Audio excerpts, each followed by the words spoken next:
ಗುರುಭ್ಯೋ ನಮಃ. ದೇವರೇ ಗತಿ, ಪ್ರತಿ ಜೀವಾತ್ಮದಲ್ಲೂ ಪರಮಾತ್ಮ. ನನ್ನ ಹೆಸರು ಜಯಶ್ರೀ BR. ನಾನು ಅಸ್ಟ್ರಾಲಜಿ ಮತ್ತು ವಾಸ್ತು ಕನ್ಸಲ್ಟೆಂಟ್. ಮಕ್ಕಳ ಮದುವೆ ಎಲ್ಲರಿಗೂ ಚಿಂತೆ ಇರುತ್ತೆ, ನಮ್ಮ ಮಕ್ಳಿಗೆ ಮದುವೆ ಆಗ್ತಾ ಇಲ್ಲ ಅಂತ. ಸಿಂಪಲ್ ವಾಸ್ತು ಟಿಪ್ಸ್ ಮಾಡೋದ್ರಿಂದ ಮಕ್ಕಳ ಮದುವೆಗೆ ಹೆಲ್ಪ್ ಆಗುತ್ತೆ. ಏನು ಸಿಂಪಲ್ ಟಿಪ್ಸ್ ಅಂದರೆ, ಮದುವೆ ಆಗೋ ಮಕ್ಕಳು ಅಂದರೆ ಹೆಣ್ಮಗು ಆಗಲಿ ಗಂಡು ಮಗು ಆಗಲಿ ಇದ್ರೆ ನಾರ್ತ್ ವೆಸ್ಟ್ ಡೈರೆಕ್ಷನಲ್ಲಿ ಮಲಗಿಸೋದ್ರಿಂದ ಇಲ್ಲ ನಾರ್ತ್ ವೆಸ್ಟ್ ರೂಮಲ್ಲಿ ಅವನ್ನ ಮಲಗಕ್ಕೆ ಬಿಡೋದ್ರಿಂದ ಮದುವೆಗೆ ಆಪರ್ಚುನಿಟಿ ಸಿಗುತ್ತೆ. ಒಂದು ಮೇನ್ ಟಿಪ್. ಇನ್ನೊಂದು ಮೇನ್ ಟಿಪ್ ಏನಂದ್ರೆ, ಆದಷ್ಟು ರೂಮು ನೀಟಾಗಿರಲಿ, ಮತ್ತೆ ಬೆಡ್ ಆಪೋಸಿಟ್ ಮಿರರ್ ಇರೋದು ಬೇಡ. ಅದು ಒಂದು ಬೇಸಿಕ್ ಟಿಪ್. ಇನ್ನೊಂದು ಏನಂದ್ರೆ, ಸೌತ್ ವೆಸ್ಟಲ್ಲಿ ಅಫ್ಲಿಕ್ಷನ್ ಇರಬಾರ್ದು.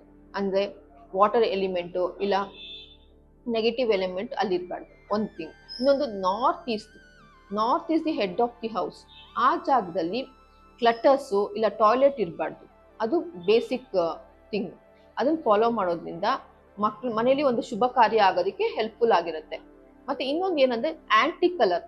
ಅಂದ್ರೆ ಇವಾಗ ಸೌತ್ ವೆಸ್ಟ್ ಅಲ್ಲಿ ರೂಮ್ ಮಾಡ್ಬಿಟ್ಟು ಗ್ರೀನ್ ಕಲರ್ ಪೇಂಟ್ ಹೊಡೆಯೋದು, ಆ ಥರದ್ದೆಲ್ಲ ಮಾಡೋದ್ರಿಂದ ಆಂಟಿ ಕಲರ್ ಆಗುತ್ತೆ. ಆದ್ರಿಂದ ಆದಷ್ಟು ಲೈಟ್ ಕಲರ್ಸ್ ಯೂಸ್ ಮಾಡಿ. ಆಂಟಿ ಕಲರ್ಸ್ ಯೂಸ್ ಮಾಡೋದ್ರಿಂದ ನೆಗೆಟಿವ್ ಎನರ್ಜಿನೇ ಫಾರ್ಮ್ ಆಗುತ್ತೆ. ಇದೊಂದು ಬೇಸಿಕ್ ರೂಲು. ಮತ್ತೆ ಇನ್ನು ಮನೆಯಲ್ಲಿ ಇನ್ನೂ ಒಂದು ಒಳ್ಳೆ ಪಾಸಿಟಿವ್ ಲೊಕೇಶನ್ ಅಂದ್ರೆ ನಾರ್ತ್ ವೆಸ್ಟ್ ಅಂತ. ಅದು ಮೇನ್ ಝೋನ್ ಫಾರ್ ಅಟ್ರಾಕ್ಷನ್.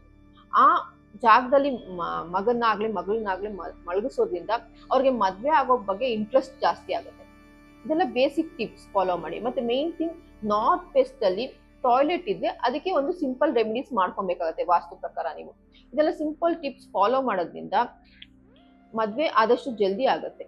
ಧನ್ಯವಾದಗಳು.